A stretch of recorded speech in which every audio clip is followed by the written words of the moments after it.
All right, Sean, your boy, Kirk Cousins, is returning to the Atlanta Falcons. He's coming back. Even though after March 5th, they met with Arthur Blank, the owner, to share his desire that he wanted to play. And then Tom Pelissero reported that they plan to keep him. Now, here's an interesting wrinkle, though. This doesn't mean that he is completely locked in to stay during the season. Apparently, after the trade window, after a certain point in June, if they wait to trade him, they would then incur a much smaller dead cap hit. Yeah. It would go from, I think, $30 million or so to $12 million. So there's still a world that if somebody comes to the table and offers them that's desperate, that missed out on Aaron Rodgers, that missed out on Russell Wilson, and just feels like they need some sort of a veteran presence, that they could recoup some value here. I was talking to you about you yesterday on the train, and I was saying, I hate this. You're making him the highest paid backup. You're wasting all this money. You're taking up a ton of cap space. But then the more that I was reading into the way that this can be maneuvered and approached, it makes a shitload of sense. Because you're either way have a really good backup in case Michael Penix stinks or he's banged up or he's struggling, whatever it is. Yeah. I don't think that part's going to happen. But if he gets banged up, which he's had a history of doing. The other part is they can, instead of just cutting him, they can get some value for him. I mean, hell, I'd even wonder if they maybe wait until someone's really freaking desperate and it's preseason and somebody loses their starter. I love it. I love everything about it. You have a commodity. If the original acquisition now is going to be looked back on as a mistake, and it was being called a mistake when he was first added or signed in Atlanta. People didn't love the move. They loved it even less when Atlanta drafted a rookie quarterback. I think they were doing very good due diligence by drafting a rookie quarterback last season. I love the decisions they made. And I love that we are retaining someone of value. You already sunk the money in, so I think if he had been a model citizen in Atlanta, he gets banged up in week 10, says, guys, I tried my hardest. I tried to come back from the Achilles. I thought I could give it my all. It's not working. You got this up-and-coming star at quarterback. Can I just go somewhere else, play for another 2 years? Then Atlanta would have said, sure, Kirk, thanks for being a good soldier. It didn't work out. Clean hands break up. But he didn't do that. He was deceitful. He lied. He withheld information. Personal vendetta that you have against Kirk Cousins. No. That is how I think they have been operating. Kirk had an opportunity to be a good guy and be outward about his plans or what was going on with him. He cost the team wins and games, and he put a bad look on Terry Fontenot, the GM, and the head coach, Raheem Morris. That doesn't go. You can't just get away scot-free from that. You tank the season. You hurt the season. We missed the playoffs because of that bad skid that he had where he was secretly injured and still playing because he wanted to play selfishly. I know we laud the competitors that say, you would have to drag me off of the field, but that's if you can still perform at the top of your game, not impeding the team at the most important position. So because he put the screws to Atlanta, I think Atlanta is putting the screws to him and saying, you're not getting the easy way out, pal. You're going to be a high-value backup quarterback. I don't think that's truly it. It may not be, but that's how it should be recognized, at least by me. Here's my only thing, though, that you keep bringing. You love bringing this up. You've brought this up like 4 times now that he's some piece of crap. It's important to note that he was. But I just don't know if that's like really what his intention was. I think that he just probably thought he could power through it, and he couldn't.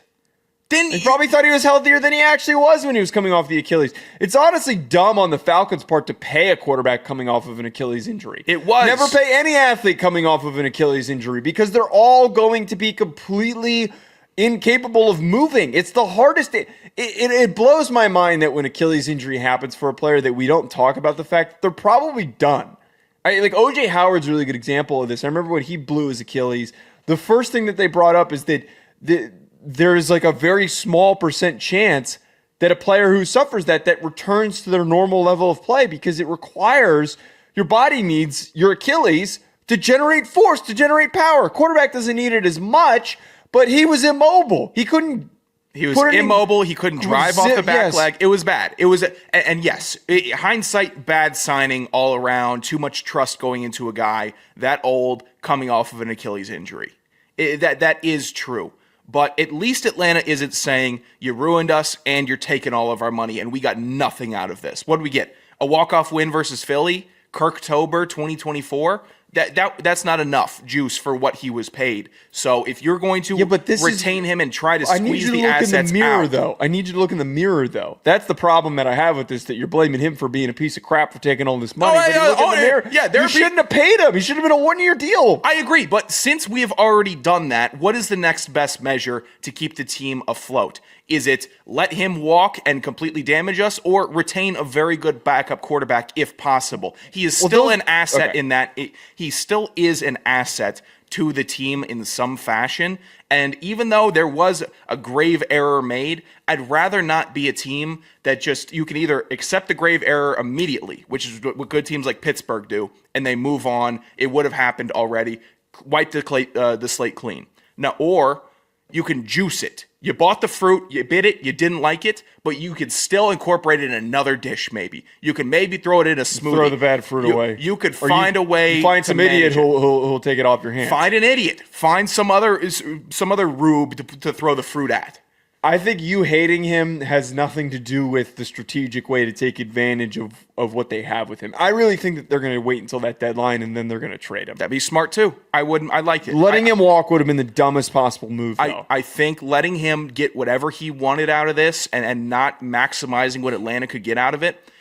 I've seen Atlanta make moves like this previously, where it's a very player-friendly. They come in, serve their time, we'll help you out. Not anymore. Not playing around. Haven't made the playoffs since 2017. New era, new age. Heads are going to start rolling if it's another bad season, so they have to take it seriously. Here's my only main problem, though, with the premise of, and you seem to like this idea of making him sit and suffer as a backup. Love it. No, I hate that because you're wasting all of that money that could go towards adding playmakers, I know you don't really need more receivers, but continuing to boost your defense, which was the biggest problem for you last year. As Michael Penix, who's going to be fantastic in the NFL, and he showed us some bright sides, he needs a better supporting cast around him.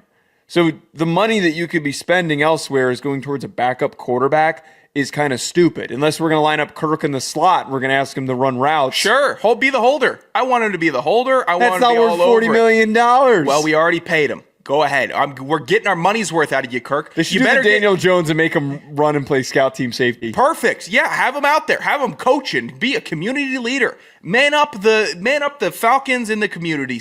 Go up to Buckhead and do grocery drives, Kirk. Be that guy. We're putting you on assignment. I love it. Remember what we were talking about the FCS playoffs this year, like Brock Osweiler was calling a game. Yeah. You're like, yeah, if I was ESPN, I'm sending all these dickheads out to call these games. You're not getting the free ride out of here just for the big name, the big time moments. We are putting your ass to work. It is time to go. Kirk Cousins, but you're going to find a job. $40 million worth of work from him, unless he's doing your taxes or something. It's already theft, and it would. What would be $40 million worth of work?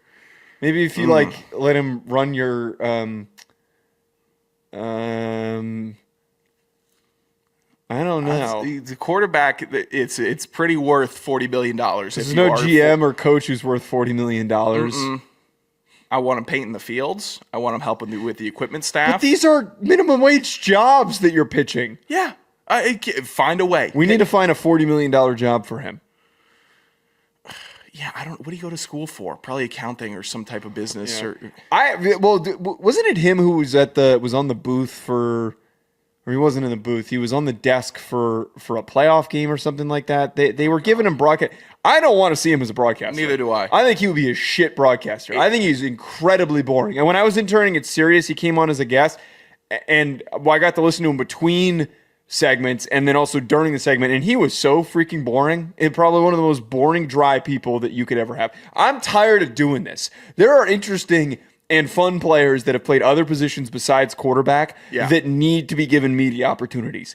Not Kirk. I don't need to hear Kirk. Like Andrew Hawkins Matt Ryan is good. Yeah, he can go. No. Matt Ryan's a stiff. I'm good with that. Chase Daniels pushing the limit. J.J. Watt is fine. At least he's big. At least he looks like he played football before. He's also a little mouthy. Like, he's willing to kind of talk a little ass. He talks like a D lineman. Yeah, he hams it up a bit. I don't mind him hamming it up. It's J.J. Watt. He's at least not a boring quarterback that just has QB brain where it's just he can only speak in his terms, and it never really makes that much sense to a casual viewer. At least Tony Romo's a probable alcoholic and a golf addict. He's at least making you think that he could have had a fun Saturday night before calling a Sunday game. Which, nice for me, the viewer, who is either who might have had a good Saturday night, and I'm feeling a little like Tony Romo. I get to hear myself how I would perform on the screen, listening to him raspily go through a cover 3 breakdown. I don't know, Jim. Should have left it 1:30. Closed it down. All right.